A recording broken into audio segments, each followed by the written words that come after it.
এই বড়লোক বাড়িতেও কিন্তু মানুষ রূপক একটা অমানুষ থাকে। যেমন আমার ছেলে, সে তার বাবা মাকে অস্বীকার করে তার কাকা কাকিমাকে বেশি ভালোবাসে। না না, এটা মনে করিস না যে তোকে মন থেকে ভালোবাসে, এইটা আছে বলে ভালোবাসে।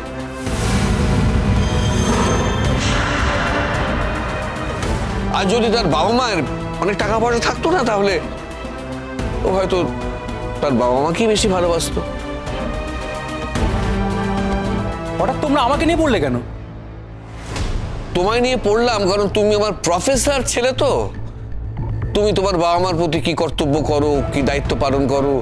আর তাছাড়া তোমার ওই বোন, অসুস্থ বোন, তার প্রতি তুমি বা কোন দায়িত্ব পালন করেছো? হ্যাঁ, রাজা, তুমি কি জানতে না যে তোমাকে এই কথাগুলো শুনতে হবে? ভালো করেই তো জানতে।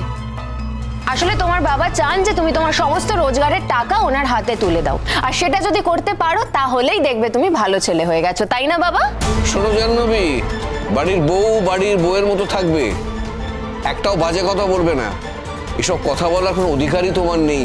আরে বাবা, বাবা ছেলে যেখানে কথা বলছে তার মধ্যে তুমি কথা বলছো কেন? কেন ঢুকছো এর মধ্যে? 100 বার ঢুকবো, কারণ যার সম্পর্কে তুমি কথাগুলো বলছো সে সম্পর্কে আমার স্বামী হয়। আচ্ছা, তোমার শ্বশুরমশাই কোনোদিন বলেছে যে ওর সমস্ত রোজগারের টাকা আমাদের হাতে তুলে দিতে? বা কোনোদিন কখনো হাত পেতে কিছু নিয়েছেন? আমরা তো কষ্ট করে ছেলেটাকে মানুষ করেছি, ওর কি দায়িত্ব ছিল না আমাদের দেখার? কোনোদিন আমাদের দেখেছে? আমাদের কথা বাদ দিলাম, ছোট বোনের কোনোদিন খোঁজ রেখেছে? কিরকম আছে জানতে চেয়েছে? চাইনি তো। আমি সিম্পলি বলছি ওর ওর ওর ভালোটা চাই আমি, তাই আমি ওকে বলিনি, তাহলে এতক্ষণ বলে দিতাম। আর এমনিতেই ওর ট্রমাটাইজড হয়ে রয়েছে, এই কথাটা যদি ও জানতে পারে তাহলে ওর ব্যাপারটা নিতে পারবে না। দেখুন আরণ্যক, আজ নয়তো কাল রোশনাই সত্যিটা জানতেই পারবে। আর এই কথার মধ্যে আদিত্য কাপুরের প্রশ্নটা কোথা থেকে এলো? আর রোশনাইয়ের সাথে উনি যদি থাকেন তাহলে রোশনাইয়ের জীবনটা সহজ হয়ে যাবে। সরি স্যার, দেখুন আমি আপনাকে বোঝাতে পারবো না। দেখুন, এটা পুরোটাই রোশনাইয়ের পার্সোনাল ম্যাটার। আর রোশনাই কোনোদিন নিজে থেকে আমাকে এসে বলেনি এসব ব্যাপারে। আর আমি কি করে বলি আদিত্য কাপুরের থেকে তুমি দূরে থাকো?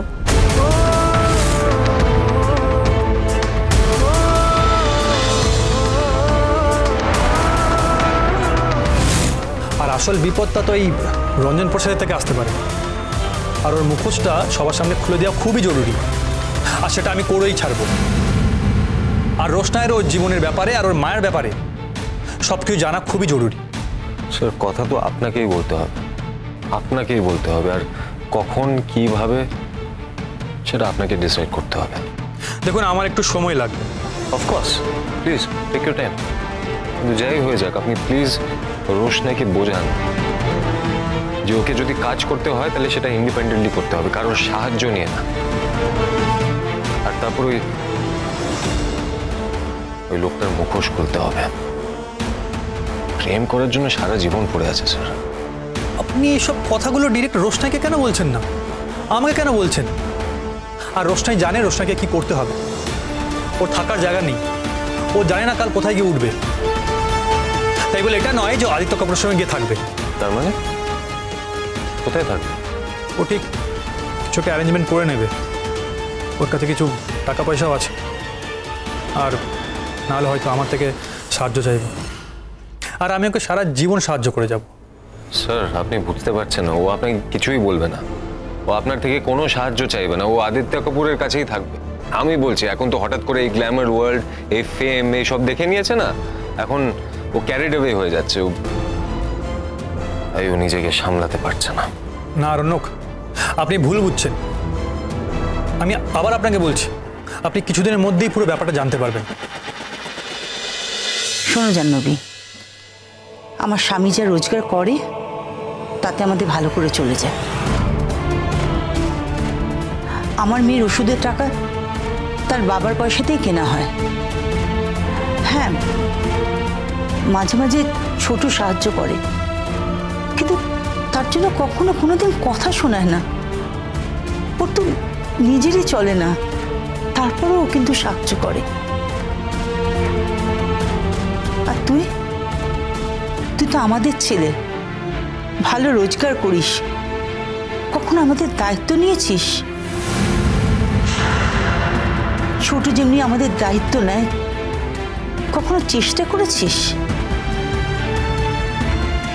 আমার মিনি অমানুষ নয়, আমার মিনির যা মন আছে না, আমি দায়িত্ব নিয়ে বলতে পারি যে